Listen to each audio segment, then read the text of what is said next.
I just received the new 34UM95 LG monitor. It's the 21:9 aspect ratio with two Thunderbolt 2 ports on it.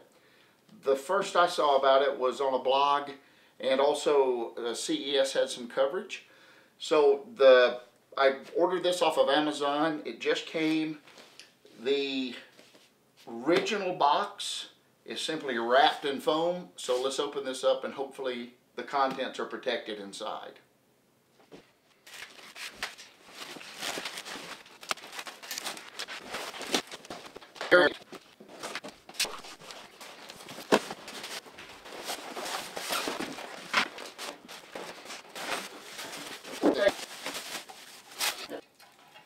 So they call this a floating stand. Clear here, it feels pretty steady. Now let's take a look at the monitor itself. Man, this is light.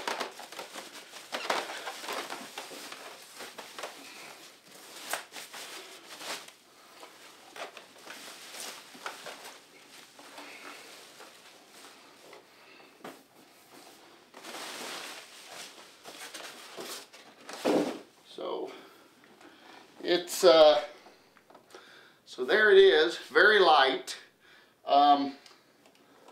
It's, you know, I'm used to Apple Cinema display, which is really good quality in metal. This is plastic. Well, be just fine if the display works. And I really am excited about the real estate.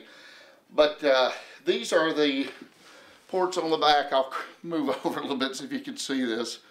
So these are the ports along the back, and I will go ahead and I'm going to set this up temporarily in my office with my nMac Pro, and I'll move it down to my studio once I get everything kind of sorted out. So I'll be back after I get this installed on the stand. So I popped the stand on. That was real easy. It does say to be careful not to scratch this, cut the face of this, obvious. But let me turn this around. Again, it's just incredibly light. So there's just two screws that come in. You can set the stand up at, there's two little adjustments here. So you can either go in these two holes or these two holes to get your height right. I'm going to go with the tallest.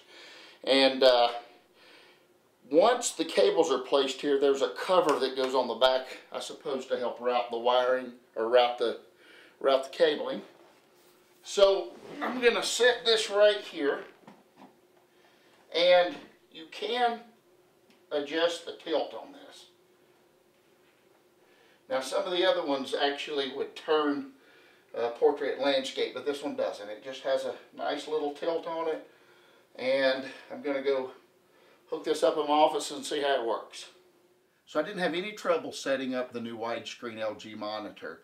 I'm hooking the HDMI cable directly from the nMac Pro to that monitor, and then using Thunderbolt to my Thunderbolt Cinema display as my secondary display. I've loaded Final Cut Pro, and I've also loaded Aperture, which are two programs I mostly edit in, of course. And as you can see, it works quite well as primary and secondary display. It's going to take a little bit of getting used to with all the extra real estate.